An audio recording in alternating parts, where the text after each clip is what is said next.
Hi everyone, this is Doc Indigo Moon, and today we are going to talk about possessions, spirit possessions. And, you know, Indigo, you and I were both raised as cradle Catholics. Of course, the Catholic Church takes a very specific viewpoint, if you will, when it comes to possessions. It has to be proven that there isn't a mental illness or something of this nature, or some sort of a medical condition that might be causing some of these. Well, I have a question about that. So a priest will go in and analyze, evaluate the case. Is this priest also licensed in psychotherapy? That I couldn't tell you. I don't really know, but I do know they require certain tests, medical tests, have to be done ahead of time to rule out any type of medical condition or a mental condition, things of this nature. But as you and I both know, and we both agree on, possession really doesn't happen unless they have the individual's permission. Well, that's my, yeah, I mean, that's what I agree with, is that you have to give permission, but you have children who have been possessed, and they, in my mind, don't have the forethought to give possession or permission. So, yeah, that's how are they giving permission exactly? Yeah, you know? that's a good question. Are they going just by the soul giving permission? Because obviously it's different than the body. A 12-year-old or a 6-year-old or a 3-year-old cannot give permission. That's exactly right. At least not consciously. Not consciously. Not consciously. No. So the question begs: is this karmic? Is this from a past lifetime? Exactly. Is it, you know, what is it? Exactly. And you know, one of the things that you and I have talked about more than once is that of jinn attachment. And in a case of jinn, this is not possession. This is a karmic relationship or a debt that must be paid back to this particular entity. It is possession in a way. It's just not the same way. Possession for a jinn is not taking possession of your soul, it's taking possession of your humanity.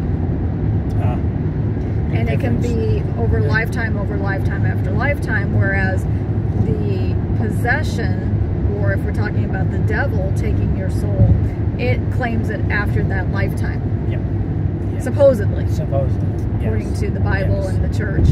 And you know, one of the things that I find interesting is that there are many ministers and people in the clergy who do routine exorcisms and services, and I find it hard to believe that these individuals are truly possessed. Personally, I think possessions are rather rare. I agree with you. I think they're very rare, at least in the way that they portray them in movies. In movies, on TV. Yes, exactly, exactly. Now, we know for a fact that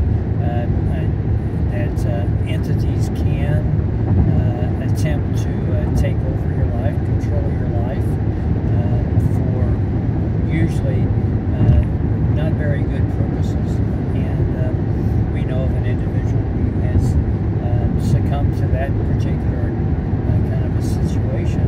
But yeah, and this person is totally controlled in all aspects of their lives by these entities. Yes, and they do not have a problem trying to take over other individuals, bring them into the fold, so to speak. Just one more individual that they can control. And so, but the interesting thing is, in that particular situation, it is not a possession of the body; it's more a possession of the mind. Of the mind. And really, when you come down to it, this person's humanity as well. So it's an interesting concept. But then, does it become a psychiatric problem? Well, here that's the question. which came first?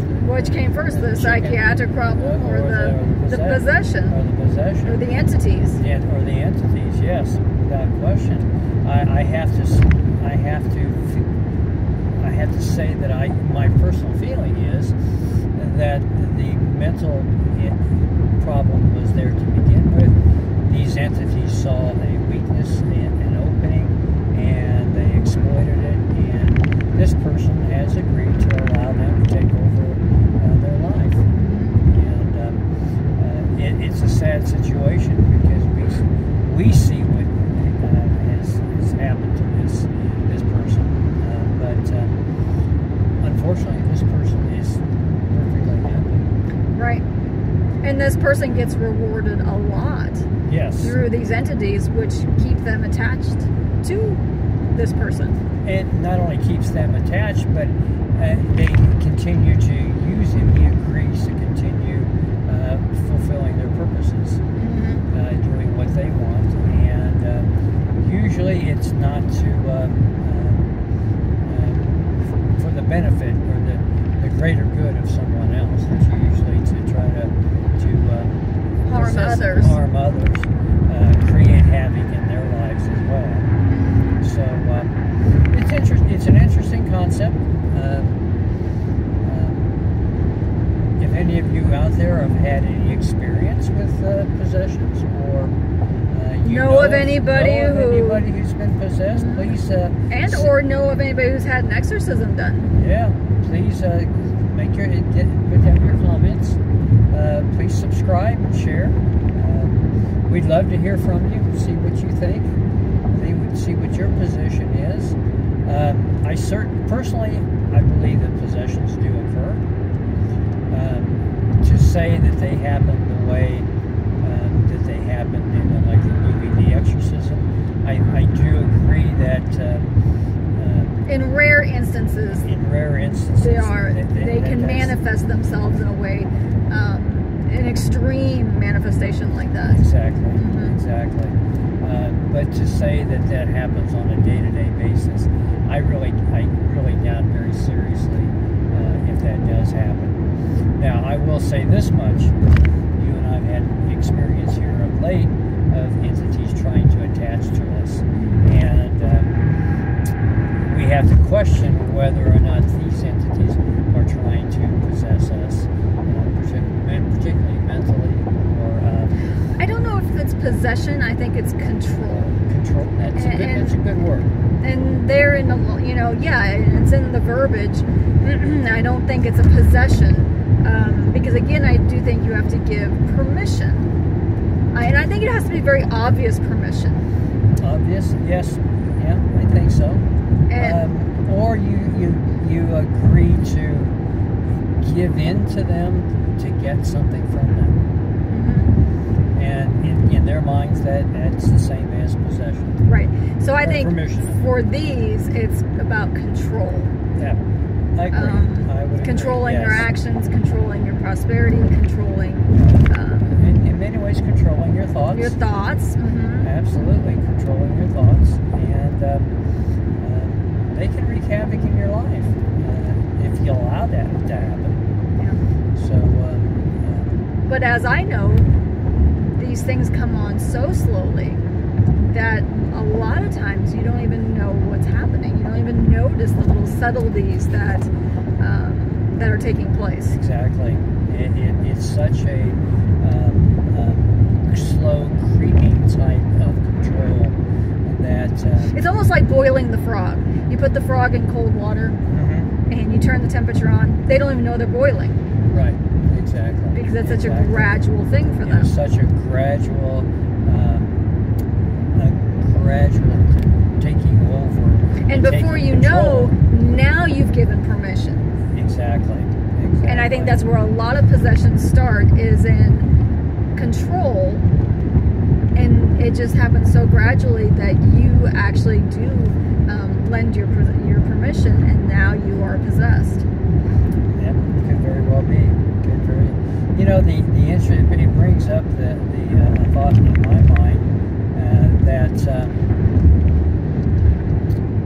when they play upon your weaknesses, or when they your fears, or your fears, or when they play to your desires.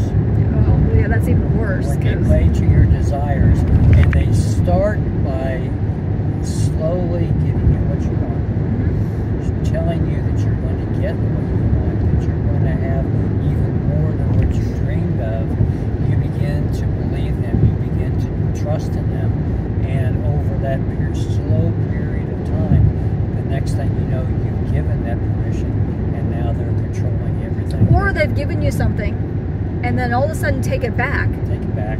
And then say, you know what, I'll give it all back to you and more. But you've got but to do, you have to do what we tell you to yep. do. And when they appeal to you that way, you're willing to do it because you know what they gave you before was so satisfying. I want it again. So it's an interesting situation.